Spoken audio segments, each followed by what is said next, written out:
Once upon a time, in a quiet village on the edge of a vast kingdom, there lived a kind-hearted young girl named Cinderella. Her name came from the ashes she slept beside each night, as her stepmother made her live in the attic near the fireplace.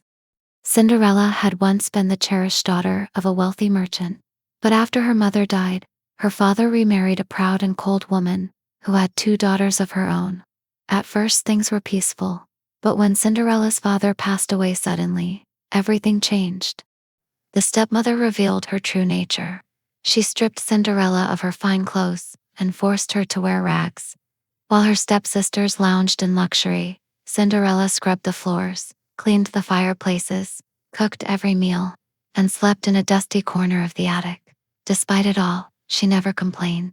She sang while she worked, found beauty in little things, and always treated others with kindness.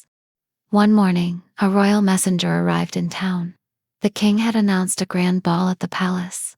His son, the prince, was to choose a bride, and every young woman in the kingdom was invited. The village buzzed with excitement, and so did Cinderella. Her stepsisters, of course, were thrilled.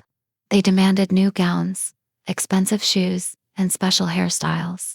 Cinderella worked day and night to help them get ready. But deep down, she hoped she might go too. She found an old dress that had once belonged to her mother and began to mend it secretly. When her stepsisters saw her wearing it, they laughed cruelly and tore it to shreds, leaving her heartbroken. As she sat alone in the garden, crying softly, a gentle breeze stirred the air. A warm light appeared before her, and from it stepped a woman dressed in sparkling silver, her fairy godmother. "You have been kind and patient, my dear," she said, "and tonight you shall go to the ball."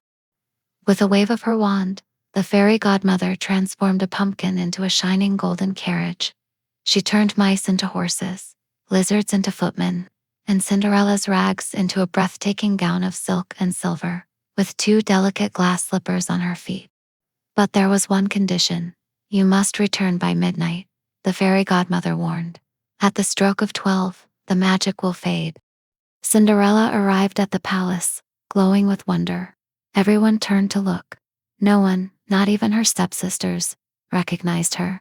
The prince noticed her the moment she stepped into the ballroom. He offered his hand, and together, they danced through the night. He couldn't take his eyes off her, and for the first time in years, Cinderella felt free, happy, and seen for who she truly was. But then, the clock began to chime. Dong! It was nearly midnight. In a panic, Cinderella fled the ballroom, running down the grand staircase. In her rush, one of her glass slippers slipped off her foot. She didn't dare stop to retrieve it. The prince ran after her, but she had already vanished into the night, her dress turning back to rags, her carriage back into a pumpkin. All she had left was one slipper and a memory. The next morning, the prince declared he would marry the girl who fit the glass slipper.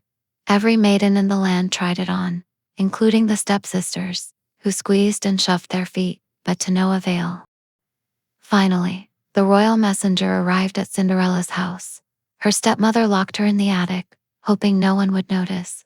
But the family's cat, a little bird, or perhaps fate itself, helped the servant discover her. When Cinderella tried on the slipper, it fit perfectly. The prince arrived at the door moments later. When he saw her, his eyes lit up. He knew this was the girl he had danced with, the one he hadn't been able to forget.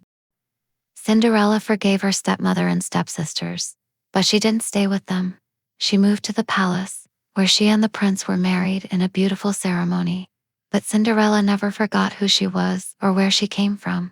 She remained kind, humble, and true to herself. And so, the girl who once slept by the cinders became a queen, not because of magic, but because of her heart.